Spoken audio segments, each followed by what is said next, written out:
Bonjour, ici CryptoAli, j'espère que vous allez bien aujourd'hui, jeudi 28 septembre, un jour avant le party de Ripple à New York.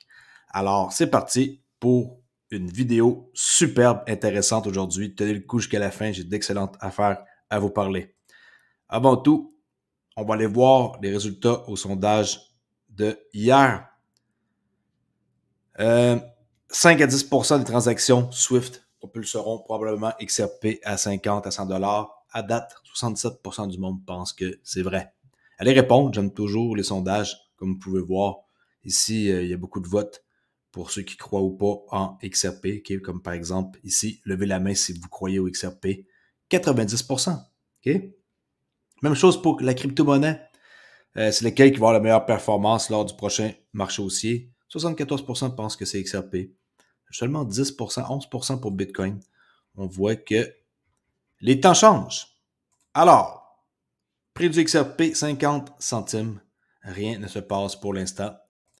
Je retourne ici vous mentionner un truc important que David Schwartz a dit il y a assez longtemps, mais c'est pas grave, l'information est toujours valide. En quoi qu'un actif dont le prix est plus élevé constitue un meilleur moyen de paiement, du moins si vous ciblez des paiements de grande valeur. Et ici, j'ai écrit les paiements de grande valeur selon ce qu'on peut voir dans le rapport de la valeur ici, que vous pouvez télécharger sur mon Discord, que les dérivés, juste les dérivés, qui les marchés aussi de carbone, 1,4 quadrillion de dollars. On parle d'argent sérieux, là. 1,4 quadrillion. Paiement transfrontalier, 250 trilliards d'ici 2027.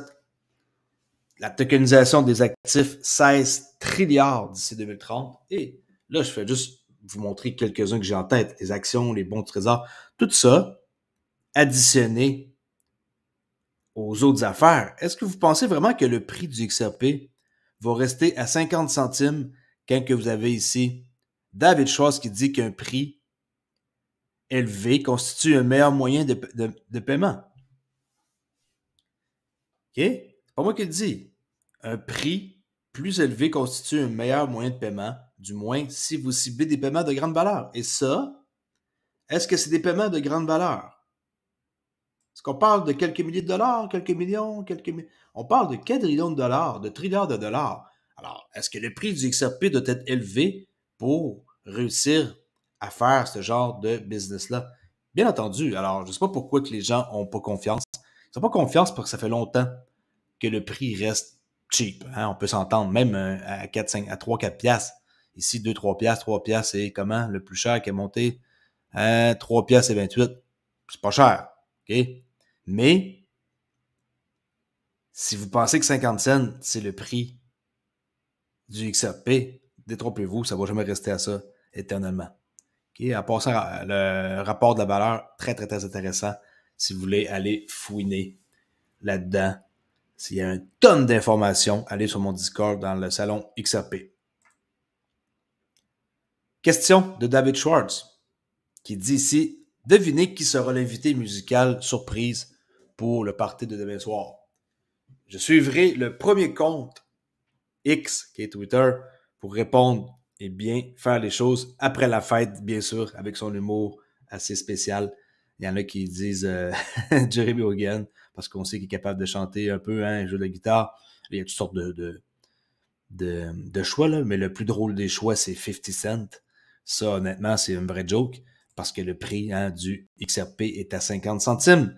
Alors, les gens disent 50 Cent va être le chanteur, OK? Ben, je pense vraiment pas, là, c'est juste des farces. OK? On continue, parce qu'il y a vraiment du matériel super à voir, dont hier, Gary Gensler, il se fait poser un paquet de questions. Il était convoqué et regardez la vidéo. Ça vaut vraiment la peine de rester jusqu'à la fin. J'ai d'excellentes vidéos à vous montrer par rapport à Gary Gensler, que ma parole, je ne sais pas combien de temps encore qu'il va rester en poste, mais c'est une chose est sûre, c'est qu'il ne sera pas là éternellement. Et ça dit ici qu'il continue son mépris flagrant pour le Congrès. Le Congrès, en passant, c'est très puissant, là. Si vous pensez que la SEC sont au-dessus du pouvoir, c'est faux. Le Congrès, ils ont autant de pouvoir et du moins, avec qu'est-ce qu'on va voir, ils commencent à en avoir plus que mort de cet homme-là. Il est en train vraiment de nuire à la crypto et à tout ce qui est forme d'investissement en tant que tel pour n'importe qui veut se lancer dans un contrat d'investissement ou pas. Il est en train de nuire. Et eux, ils savent et je ne sais pas qu'est-ce qu'ils vont faire de plus, ou ils vont prendre la porte par lui-même, ou si c'est eux qui vont faire une demande pour le convoquer. Parce qu'il, lui, là, qu'est-ce qu'il va dire? Vous allez voir. Est-ce que vous attendez? Il ne voudrait pas être le premier à le convoquer pour un interrogatoire. Il est sur le bord de la porte, OK? On va voir ça immédiatement avec cette vidéo-là. Super vidéo, ça vaut la peine d'écouter jusqu'à la fin, je vous promets. Si ça veut bien décoller. OK. Petit problème technique. Bon retour, président Gensler. La dernière fois que vous avez comparu devant le comité, j'ai exprimé mes inquiétudes concernant votre approche imprudente en matière d'élaboration de règles, votre manque de programme de formation de capital, votre croisade contre l'écosystème des actifs numériques et votre manque de réponse au Congrès.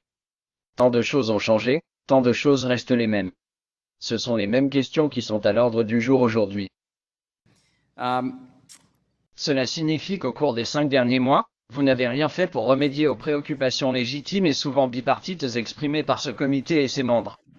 C'est honteux. Alors passons-les en revue à nouveau. Soyons clairs, président Gensler, notre patience s'épuise. Premièrement, l'approche actuelle de la Securities Exchange Commission en matière d'élaboration de règles met en péril l'intégrité de nos marchés financiers et met les investisseurs en danger. Il existe un besoin crucial d'une analyse économique complète des règles que vous avez proposées et de leur interaction les unes avec les autres. Sous votre direction, la Commission n'a pas réussi à évaluer correctement leur interaction et leur impact cumulatif. C'est un travail de mauvaise qualité pour une agence importante et cela ne respecte pas l'autorité statutaire obligatoire de la SEC.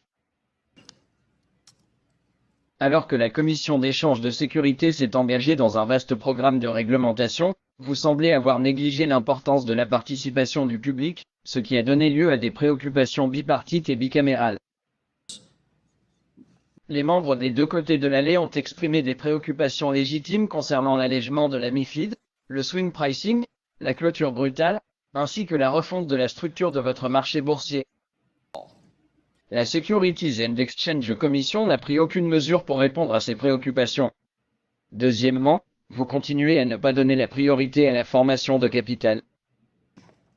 Parmi les nombreux points à votre ordre du jour en matière de réglementation, il n'y a pas une seule initiative visant à améliorer l'accès au capital ou à renforcer la compétitivité du marché. Troisièmement, vos efforts pour étouffer l'écosystème des actifs numériques, qui ont causé un réel préjudice aux consommateurs sur nos marchés, sont clairs pour tous. Vous dites que la loi est claire, mais vos actions ont créé davantage de confusion et des dommages durables. Monsieur Gensler, vous avez également déclaré que votre objectif était la protection des consommateurs. Pourtant, vos actions ont poussé les activités légitimes liées aux actifs numériques en dehors des institutions financières réglementées, où les consommateurs sont le mieux protégés. D'une part, nous avons assisté à des votes bipartites au Congrès au sein de cette commission pour établir des règles de conduite claires et une véritable protection des consommateurs. D'un autre côté, nous avons vu votre approche ad hoc de réglementation et d'application des actifs numériques connaître une séquence de défaites devant les tribunaux. Vous refusez d'être transparent avec le Congrès concernant vos interactions avec FTX et Sandbank et Fried. C'est l'enquête que nous avons lancée au dernier Congrès. Enfin, votre manque de réactivité face à la surveillance légitime de ce comité continue d'être inacceptable. Et je veux terminer ici. En février, le comité a adressé plusieurs demandes de documents à la Securities Exchange Commission. Il s'agit d'une surveillance normale du Congrès.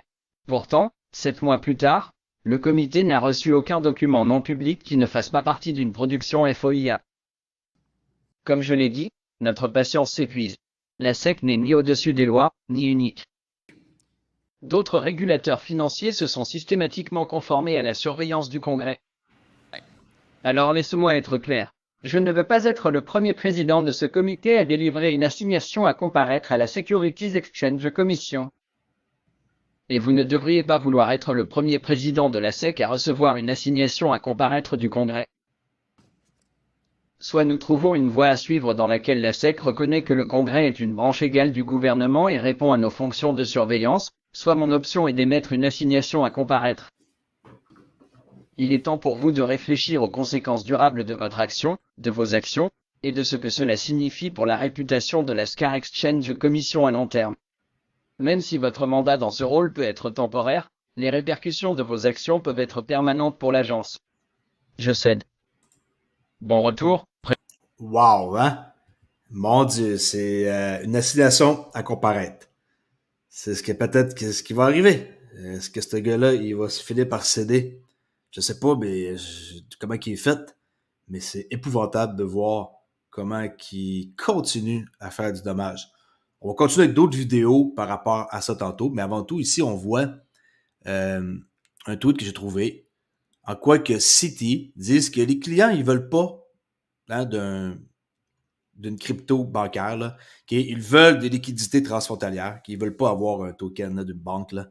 Les gens ne sont pas intéressés à ça et on peut voir ici l'explication. Regardez bien. Pour les services de jetons de la ville, contre de l'argent liquide et pour le commerce. Alors maintenant, ce que nous pouvons faire, c'est déplacer des dépôts symboliques autour des villes, vous savez, dans les couloirs.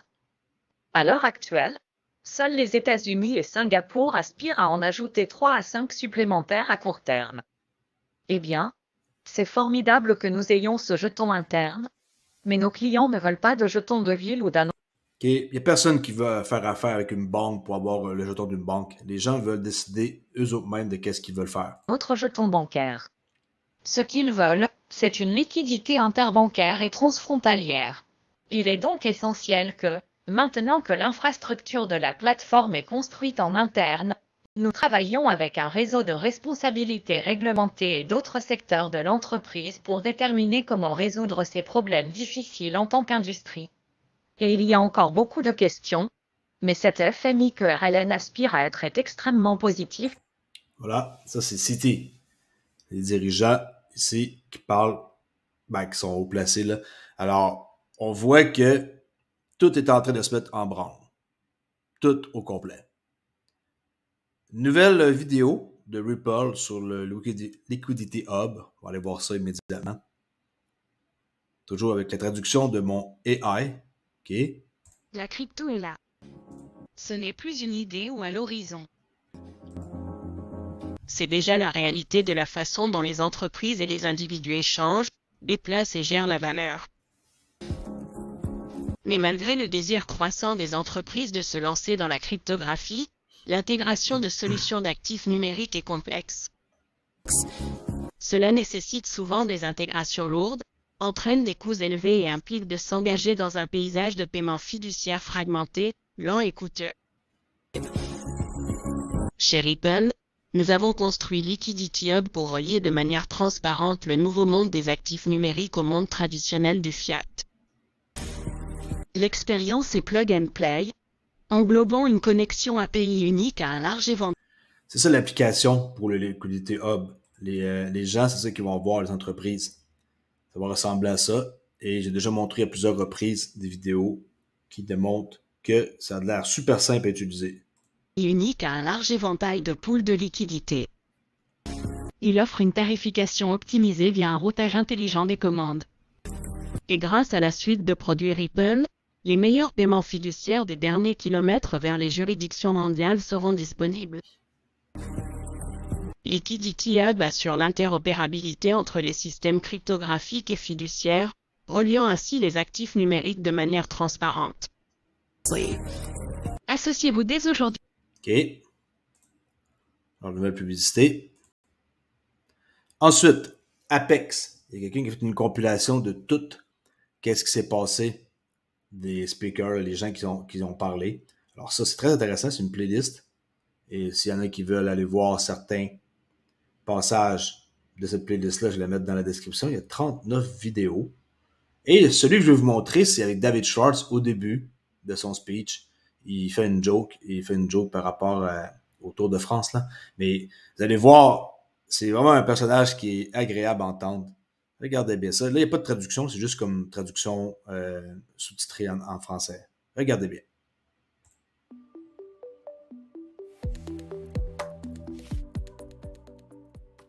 Hello, everybody.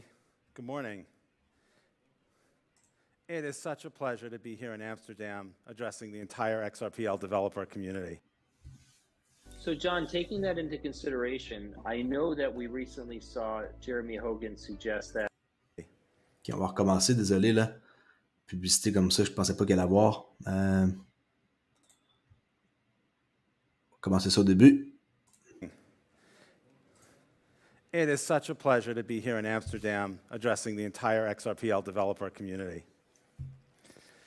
I love Amsterdam. I haven't been here in a couple of years. I tell people it's because of the pandemic, but actually it's because marijuana is legal in most of the states now.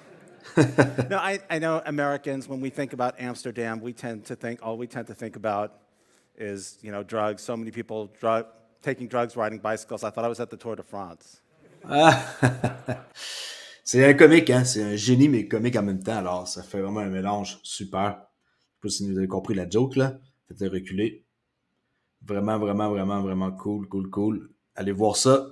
The Future Outlook of the XRPL with David Schwartz. Okay, ça dure 30 minutes. Et ici, il parle pendant 30 minutes. Et je vous dis, il y a des pépites là-dedans. Allez voir ça si ça vous intéresse ou pas. Je viens de vous montrer, moi, les affaires que je trouve que je pense qui peut intéresser du monde.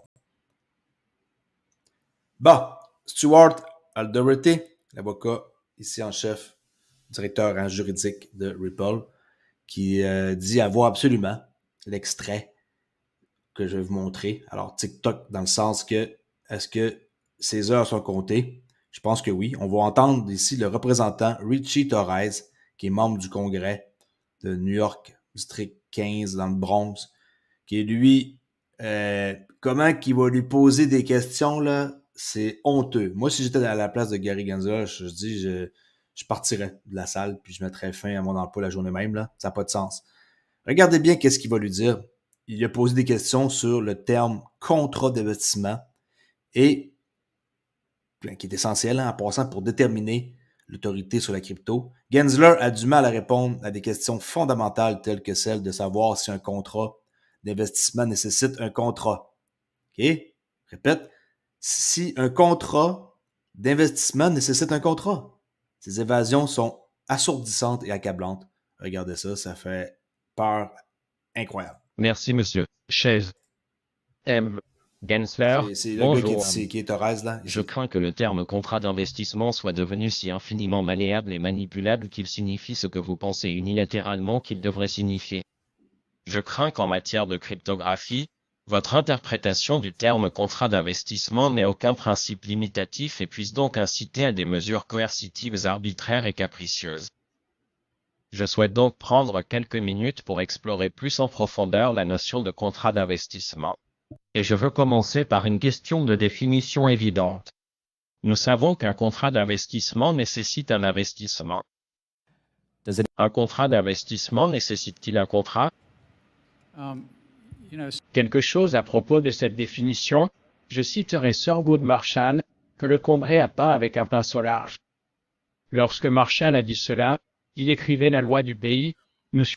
Il dit, autrement dit, que pinceau large, c'est que c'était pas nécessairement clair, c'était un peu vaste. Okay? Il y a toujours un échappatoire, puis il répond jamais aux questions. Mais regardez les questions de tantôt, c'est épouvantable. Suivons donc la façon dont nous testons et comment non seulement Marshall, mais d'autres tribunaux l'interprètent. Et il comporte une composante de travail en 4 parties. Encore une fois, je ne suis pas allé au MIT, mais dans le Bronx. Si je demande si un contrat d'investissement inclut un contrat, la réponse est généralement oui ou non. En fait, monsieur, selon la loi de la Cour suprême du pays, cela n'est pas écrit. On dit que c'est un investissement d'argent et une entreprise commune lorsque l'on s'attend à des profits basés sur les efforts des autres. J'ai prêté serment de respecter la loi du pays, et c'est la loi de la Cour suprême du pays.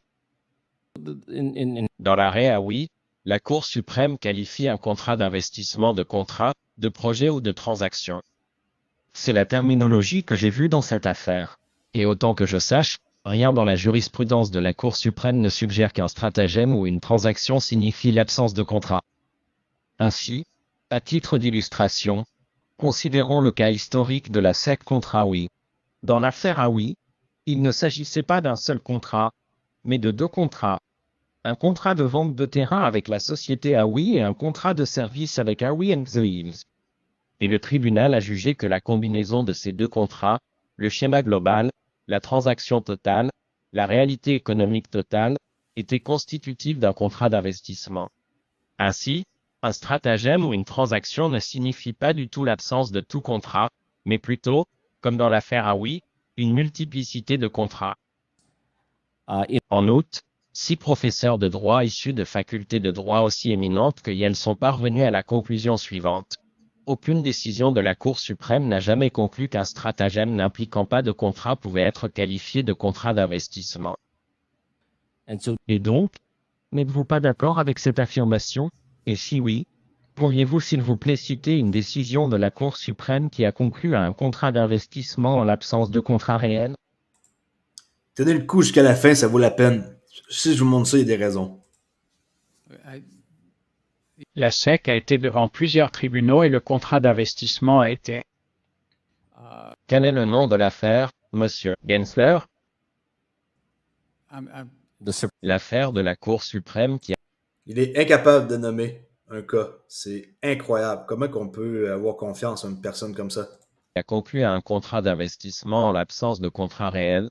Pouvez-vous citer un cas? La SEC au fil des décennies, qu'il s'agisse de Shalta, de cercueils de whisky, de crypto, si le public investit sur la base des efforts des autres. Je trouve révélateur qu'on ne puisse pas citer un seul cas. C'est une sécurité. Que diriez-vous d'un cas de deuxième circuit? Pouvez-vous citer un seul cas de deuxième circuit? J'ai trouvé un contrat d'investissement en l'absence de contrat. Je comprends où vous essayez d'aller, et je vais laisser cela aux très bons avocats de la SEC devant les tribunaux, mais je dis que le principe de base est que c'est un domaine qui fait les poches des publics. C'est une question à laquelle vous devez connaître la réponse, car la définition d'un contrat d'investissement est la question centrale.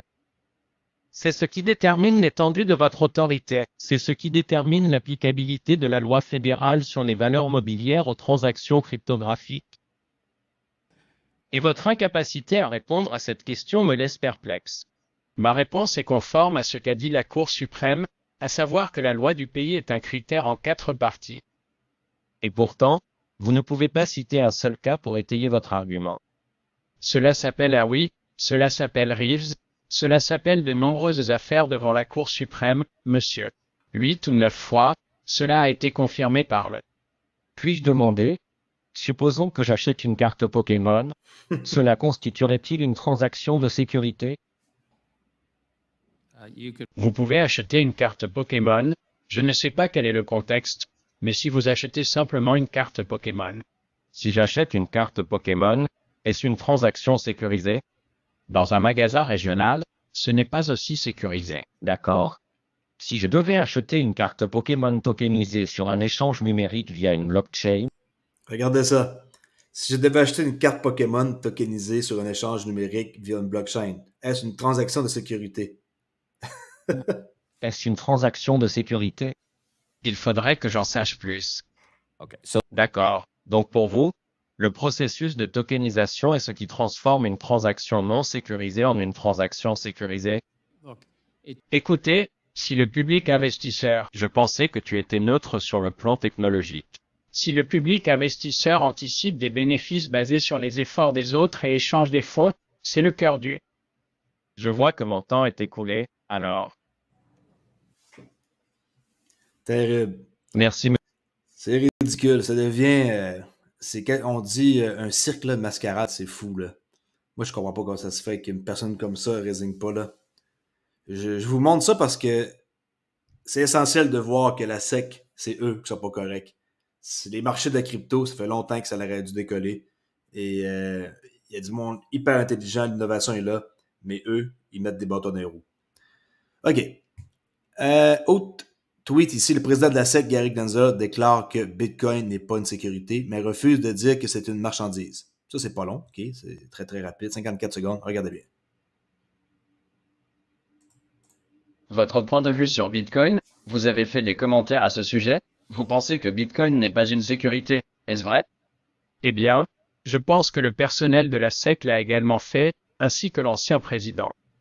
Eh bien, je vous pose juste cette question, et ce n'est pas un piège. Je pensais que cela allait être une balle molle facile vers des questions plus difficiles. Pensez-vous que Bitcoin est une sécurité? Je pense avoir dit dans le passé que cela ne signifiait pas un test de Howey. Je vous demande de répondre à ma question maintenant. Ce n'est pas censé être difficile.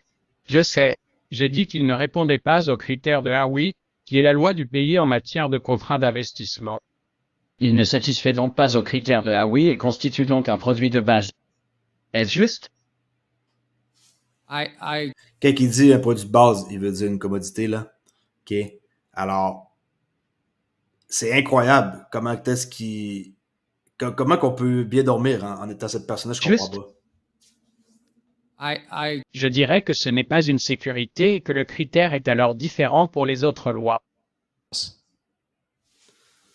Ah! Ben, j'ai du plaisir à vous montrer ça parce que je me dis, vous allez sûrement rire aussi.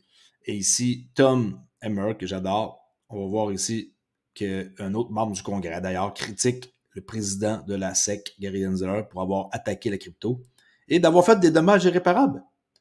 C'est le dernier extrait que je vais vous montrer par rapport à ce qui s'est passé hier. Comme ça, vous allez tout avoir dans une vidéo, des meilleurs extraits que j'ai trouvés. Lui, on dirait qu'il est plus capable là, juste de le regarder, ça devient compliqué, on dirait pour lui. Là. Regardez. Bon, un instant, on dirait que ça n'a pas... C'est ici qu'il faut que je monte la traduction. Boom, let's go. Pensez-vous que la grande majorité des actifs numériques satisfont au test du contrat d'investissement et sont donc des titres opérant illégalement en dehors du cadre réglementaire américain? Comme je l'ai dit, bon nombre de ces actifs sont essentiellement le fait que le public s'attend à des profits basés sur les efforts des autres. La réponse est-elle alors oui? Encore une fois, sans préjuger de qui que ce soit, je pense que la grande majorité sont des contrats d'investissement. Récupérez mon temps. Je vais le prendre pour un oui. Et pour être clair, monsieur, cette perspective n'a rien à voir avec une préoccupation que vous avez exprimée dans un discours l'année dernière où vous avez dit, je cite, qu'au cours de l'année écoulée, plusieurs dirigeants de banques m'ont fait part de leurs inquiétudes concernant le grand nombre de déposants qui ont transféré de l'argent de leurs comptes bancaires vers des échanges et des portefeuilles liés à la cryptographie. Fin de citation. Droite. La préoccupation soulevée par ces dirigeants de banque était que ces clients subissaient des préjudices. Je vous ai demandé de répondre aux questions le plus brièvement possible afin de pouvoir utiliser le temps dont je dispose et il est clair que vous aimeriez éviter de répondre aux questions à mon avis. Un juge nommé par Obama dans le district sud de New York, une juridiction favorable aux banques où vous portez la plupart de vos affaires, a récemment découvert que la technologie financière décentralisée, je cite, supprime non seulement les soi-disant intermédiaires de ces transactions, mais elle permet également, les utilisateurs peuvent interagir via diverses méthodes de manière simple et efficace. Le tribunal a également déclaré que les souscripteurs comme ceux des banques où vous travaillez, monsieur, sont, je cite, précisément le type de rôles individuels que les échanges décentralisés ont été conçus pour éliminer. N. Gensler, pouvez-vous assurer à ce comité que votre style de réglementation par le harcèlement à l'égard de l'innovation en matière d'actifs numériques profite à tous les Américains et n'est pas motivé par votre désir de protéger les acteurs historiques de l'industrie? C'est un domaine en proie à la fraude et à la manipulation, et je me méfie des investisseurs américains qui ont été touchés par la cryptographie. Je vais récupérer mon temps. L. Gensler, malgré vos années de rhétorique, comme aujourd'hui, je suis convaincu que vous n'êtes pas un régulateur impartial. Au lieu de cela, il est clair que vous travaillez à consolider votre propre pouvoir, même si cela signifie anéantir les opportunités pour les Américains ordinaires et, franchement, l'avenir financier de ce pays. Même les tribunaux fédéraux soulignent les dommages que vous, monsieur, faites à nos électeurs et vous disent que vous n'avez pas l'autorité légale pour atteindre votre objectif d'écraser la concurrence sur les marchés financiers. Le Congrès vous l'a également dit. Maintenant, monsieur Gensler, je crois que notre grand système financier est la définition de la liberté dans ce pays. Et les politiques du Congrès doivent laisser la possibilité au système financier traditionnel d'évoluer parallèlement à l'écosystème perturbateur des actifs numériques. Cela dit, on ne peut sous-estimer qu'un thème commun tout au long de votre carrière, monsieur, est votre loyauté implacable envers les plus grandes institutions financières, au détriment évident de l'innovation, de la concurrence et des Américains ordinaires. Je cède. OK, regardez bien. Là, il vient de céder la parole.